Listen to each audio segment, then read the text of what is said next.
Hey, what's up, everyone? It is the morning of the third day of Crucible League. We're not going to talk about Crucible League itself.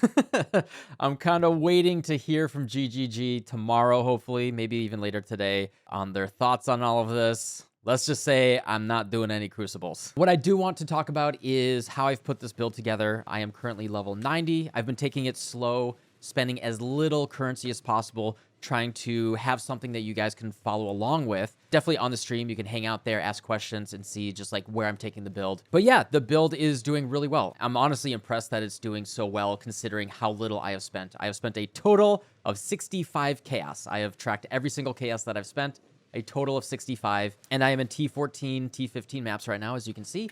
And it's going very, very smoothly. But I do want to talk about the particulars of how I put this together, what I focused on, why I think it feels good, and what you may want to consider to make it feel good for you as well. The number one thing I would say is watch the video from yesterday. I made a quick little video on fundamental defenses, understanding what really goes into making a build feel okay in Path of Exile. This is a witch-based character. They are just squishier. This is not a juggernaut. This is not a champion. But I've made this basically as fundamentally, defensive as we could. If you want to go as defensive as possible, luckily we have a really good counterpoint here, is that Ben is playing this in hardcore trade right now. He has his own version. His POB is in the description of the build guide. So if you want to see, his defensive version, it is working very well in hardcore right now. As far as I can tell, he's having a good time. There are people playing this in hardcore right now. Make sure that you're building it in the right way. We've been seeing people buying the Searing Touch and Singularities for 40, 50, 60 chaos. People are buying Eye of Malice and Pyre for 40, 50, 60 chaos. You'll notice that I'm in T14, T15 maps, and I don't have any of those. I've only spent 65 chaos exactly, and I'm feeling pretty good. So just to quickly go over the gear and what I focused on here,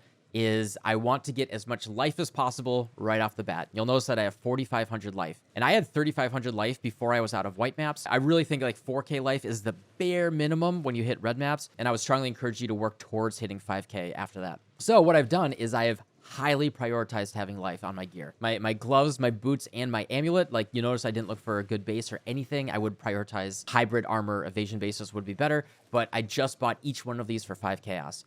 I want to make sure that I have as much life as possible on my gear. And then these were just rolled with essences, reforged in the Horticrafting station, very, very quickly self-crafted, very average gear. The gloves right here, I spent 5 chaos on an Essence of Delirium. I only used one of them, so I hit Socketed Gems, deal more damage over time. That gives us a pseudo 5-link on our Frostblink. Really shores up that clearing damage. This helmet base was actually 1 chaos. I should get something much, much better, but I just wanted something that had some spell suppression on it. My spell suppression is much lower than I would like. It's 67, actually 57 because of Revenge of the Hunted. Both of my rings, you'll notice that they are from like Act 7. Item level 51.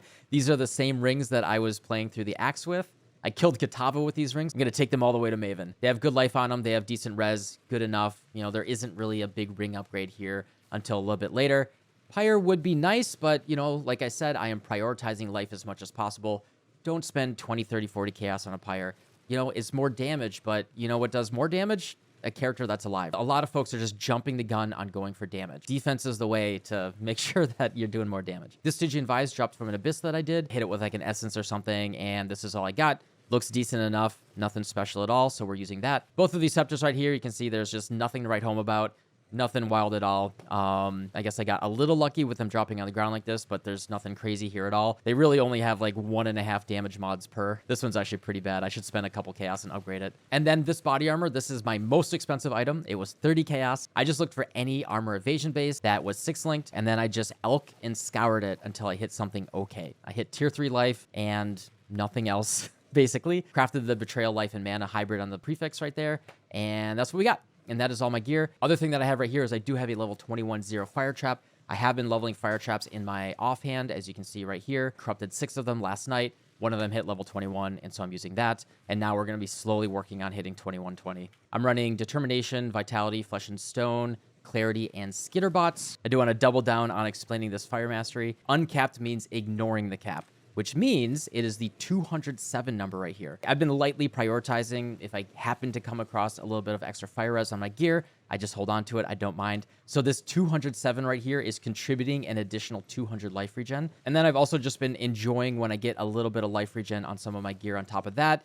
You know, if I happen to hit it, I don't mind it. That plus vitality, I have over 600 life regen per second, which is really nice when you're walking over degens, you get a bleed or something. It's just been really, really nice. And then the other thing that folks have been asking about is mana issues. Yeah, I guess maybe I should have addressed that in the build guide, but that is really just something that is totally not directly related to the build itself specific. Impromptu class on solving mana. You can craft non-channeling minus mana cost as a prefix on your rings. You can do something like use life tap support, which is what I'm using here in my 6th link. You can drop one of the small auras, right? I'm only using Flesh and Stone because it's like a bonus and I was able to fit it in. It's not mandatory at all. And if I drop that, right, then my mana is just much, much easier to manage. It's not a big deal. Big thing that if you could squeeze it in would be life tapping your cast when damage taken Immortal Call setup until you hit like 15 to 20k armor. Molten Shell's like really, really bad after the nerfs. So definitely swap that out. I mentioned that in the video yesterday. I don't think there's anything else that I could really say right here. I have built it very, very close to the build guide. I am using Overcharge instead of Master Sapper. This was in Ben's POB. You know, this is just a little bit nicer while you're mapping. You can sustain your charges better.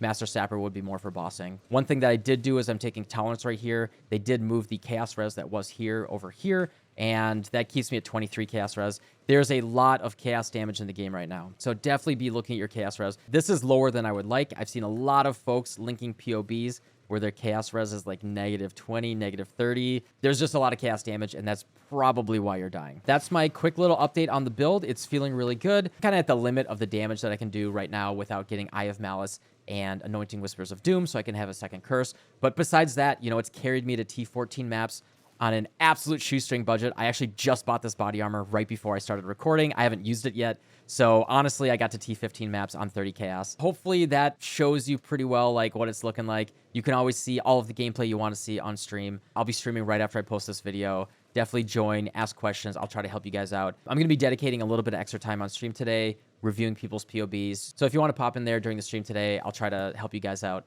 Make sure that you're having a great league. Regardless of what's going on with Crucible, everything else is really, you know, the base game is still fun, right? You know, we just hope that they address the problems with Crucible right now and they figure out how to make it fun. But yeah, hopefully this is helpful. If you have any other questions or anything, I'll try to address them. You know, in a video, I can't get to all of the comments below. I do read them all, try to address them in a video so I can, you know, get to a wider audience. All right, thanks for watching, and I'll see you on the stream in a little bit.